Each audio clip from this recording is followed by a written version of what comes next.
سلام به کسانی که به کانال ما ابونه شده اند و سلام به کسانی که به کانال ما ابونه نشده اند و ما انتظاریم که آنها ابونه می شوند. در امروزه می خواهم درباره چیزهایی که در بالا ذکر شده اند صحبت نماییم. پنیر در خواب نشانه بردباری و آرامش روح و جان است. پنیر در خواب شخص جنگجو و کینه‌گیر نشانه باغ و با دشمن روبرو شدن را دارد. تعبیر خوابی که در آن پنیر تر و تازه را می‌بیند از پنیر خشک بهتر است. نفری که در خوابش پنیر و نان استعمال می‌کند زندگی سیر و پر نصیبش گشته بیمار نمی‌شود. همزمان پنیر در خواب همچون ترسانچکی و بزدلی تعبیر گشته عاقبت نیک ندارد. نان از آرد سفید همچون نصیبه الله جل جلاله و زندگی سیر و پر تعبیر می‌گردد. نان سفید و پاکیزه نشانه زندگی خوشبختانه و بی جرم است که به خاطر الله به سر برده می شود. نفری که در خوابش نان را میان آدمان یا کمبیزاعتان تقسیم می کند علم و معرفتی در کاری از خود نموده داراییش افزون می گردد. در خواب از دست شخصی فوتیده نان گرفتن معنای به دست آوردن مبلغ پولی یا مایه روزگار گذرانی است. شخصی مجرد در خواب نان استعمال کند ازدواج می نماید. اینچنین نان نشانه رفع گردیدن غم و اندوه است. نان گرم در خواب دورویگی و مبلغی برای حرام به دست آورده شده است، زیرا گرمی آتش هنوز در آن باقی مانده است. آتش باشد همچون شیطان تعبیر می گردد. نانی پوپنک زده در خواب مرد از ضعیفی ایمان و کردار بد زوجه او درک می دهد. نانی از حد زیاد ملایم نشانه آن است که شخص خواب دیده بر عوض زحمت زیاد مبلغ ناچیز به دست می آورد. نانپزی در خواب کوششی بهتر ساختن وضع زندگی در بیداری است. استعمال نان در خواب دلیل دیدار با برادران است. استعمال نمودن نان سخت و خشک رمزی زخنگی و صرفه‌کاری از اندازه زیاد است. روغن رستنی در خواب بایگری و پولی برای حلال به دست آورده شده است. نفری بیماری که در خوابش به بدن خود روغن رستنی می‌مالد شفا می‌یابد. گوشت در خواب نشانه بهبودی و نصیبه خداوند است. گوشت خوب در خواب بایگری برای حرام به دست آورده شده است. گوشت ماهی باشد نصیبه نیک الله جل جلاله می باشد. گوشتی به استخوان در خواب نشانه جنگ و آشوب است. گوشتی انسان در خواب اگر آبپز یا دمپز باشد رمزی بایگری است. ربط و گوشت خام باشد نشانه غیبت و بدگویی است. شخصی که در خوابش گوشتی انسان را استعمال می کند در غیبتش او را بدگویی می کند.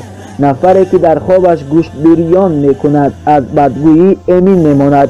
شخصی که در خواب گوشتی بریان استعمال می کند با سبب پول حرام به دست آورده شده دچار مشکلی می گردد. گوشت شتر در خواب بایگری به دست آورده شده است و تعبیر دیگری آن بیماری است. در خواب استعمال کردن گوشت شتر از قوه و قدرت دشمنان درک می دهد. خریدن یا فروختن گوشت در خواب از دست دادن دارایی را معنیدار می کند. استعمال گوشت گوسفند در خواب شهادت جنگ و دشمنی است. استعمال گوشت گاو نشانه خسته شوی. بعضی‌ها میگویند استعمال گوشت گاو در خواب معنای از تشویش‌ها رها یافتن را دارد. استعمال گوشت مرغ یا قاز در خواب نشانه نیک است. عقیده دیگری نیز است که استعمال گوشت پرنده در خواب نشانه خستگی است. گوشت خام حیوانات را در خواب تناول نمودن خوب است. گوشت نمک خورده باشد نشانه بدبختی است. بعضی تعبیرگران خواب برانند که گوشت در خواب نشانه بیماری ها را دارد. عسل، کسی که در خوابش عسل می‌بیند اگر بیمار باشد شفا می‌یابد و اگر صحت باشد منفیت به دست می‌آورد. جرغوت در خواب اگر شیرین باشد منفیت است و اگر ترش باشد غم و اندوه است.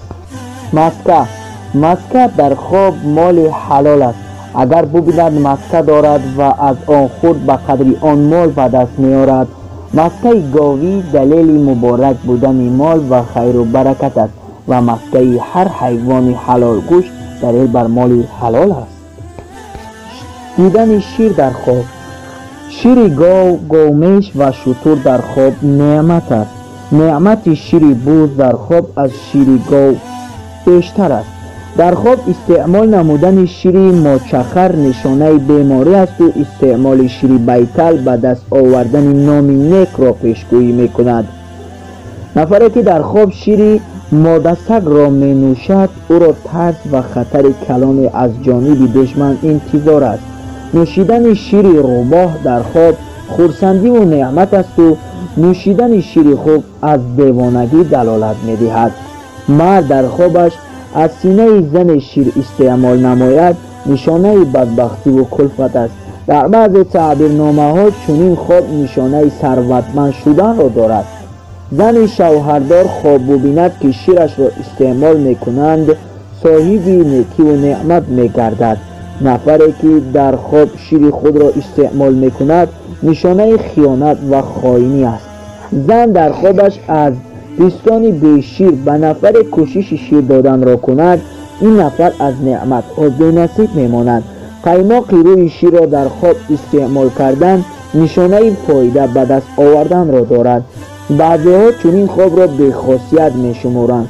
شیر حیوانات خانگی را خواب دیدن یا در خواب نوشیدن نشانه از شخص ثروتمند ولی حلال به دست آوردن را دارد. نشانه شیر مار در خواب از عملهای نیک درک می‌دهد. شیر شتر را خواب دیدن معنای با کارهای کشت و کار مشغول شدن را دارد. نشانه شیر شتر نشانه ازدواج با دختری خداترس را دارد. نوشیدن شیر شتر نشانه ازدواج با دختری خداترس را دارد. شیر ماده شیر را نوشیدن معنای به دشمنان غالب آمدن است. همزمان خواب دیدن و در خواب نوشیدن شیر حیوانات وحشی معنای در دین استوار بودن شخص خواب دیده را دارد. خوش به حالت شیر خواب دیدگی. شیرینی و حلوا با ایمان قوی و همزمان آزاد شدن محبسی، شفا یافتن بیمار، عائله‌دار شدن شخص مجرد، دانش قرآنی و پولهای برای حلال به دست آورده شده اشاره می نماید. در خواب شیرینی استعمال کردن نشانه بهتر گشتن وضع سلامتی، از خطر رهایی یافتن و آرامش قلب است. شربت. نفری که در خواب شربت انگور می بیند خداوند در کشت و کارش سیرحاصلی عطا می نماید. اگر فقیر باشد دارا می گردد. خواب دیدن آدمانی که شربت انگور و انگک می جنبند اگر در حال دشوار قرار داشته باشند حاصل خوب به دست می آورند. استعمال کردن شربت میوه در خواب نشانه در زندگی موفق و کامیاب شدن را دارد.